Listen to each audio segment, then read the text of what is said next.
Meanwhile, some members of the mainstream media going wild for Michael Cohen's testimony yesterday against the president. Today, Michael Cohen will deliver a bullet right to the heart of the investigation. He is the quintessential cooperating criminal. House Democrats are doing is essentially starting to test drive an impeachment procedure. If you've ever sat and covered a mob trial, that's what it sounds like. We now have a conspiracy, an ongoing crime that moves right into the White House.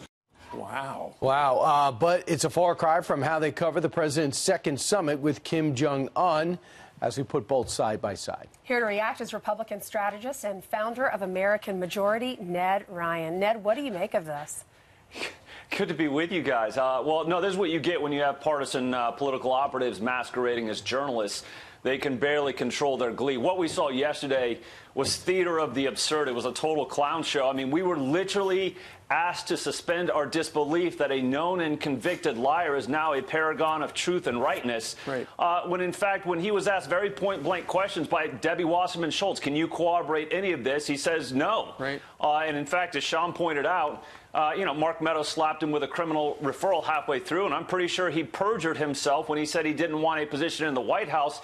And when CNN is calling him out as a liar, you know it wasn't a good day for Michael Cohen. No kidding.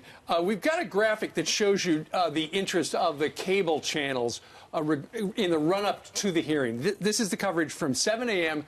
to 10 a.m. yesterday, the Cohen hearing versus the Vietnam summit. As you can see, Fox News Channel, there's a reason they call us fair and balanced, we did 43 minutes on the Cohen hearing and 44 minutes on North Korea summit.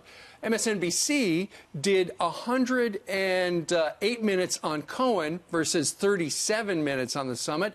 And you can tell where CNN's priorities are. They did 2 hours and 4 minutes on Cohen and 16 minutes, Ned, on the summit. This is, again, this whole thing was planned and coordinated, and you have to be deeply naive to not think that it was by the Democrats and Cohen and Lanny Davis, who, by the way, is a close confidant of the Clintons. And then the mainstream propagandists were more than happy to amplify what we saw yesterday as the president is overseas trying to solve an existential threat for all Americans, regardless of party affiliation. It was completely shameful, but they could barely control their glee in, again, bringing up, is this the beginning of impeachment hearings? To which I would say, go ahead, give it a shot. I'm not even sure you've got the votes in the House, but you sure as heck don't have them in the Senate. But again, this is all about they still cannot get over the fact that Donald Trump won an election he wasn't supposed to win.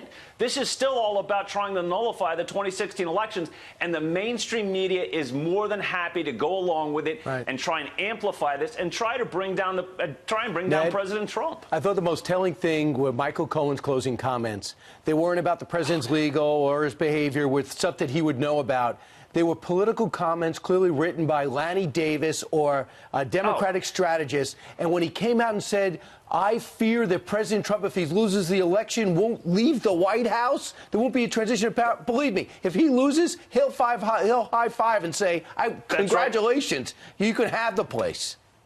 There were some very dangerous statements made yesterday, Brian, including that one I thought was extremely egregious. And my question, like yours, did Adam Schiff and Lanny Davis write all of the opening and closing statements, or just most of them? He talked to Adam Schiff. He said he did. This is the other thing. He admitted to Jim Jordan that he had actually talked with Adam Schiff, and how I translated and read it was that he actually coordinated it. Congressional collusion, Ned?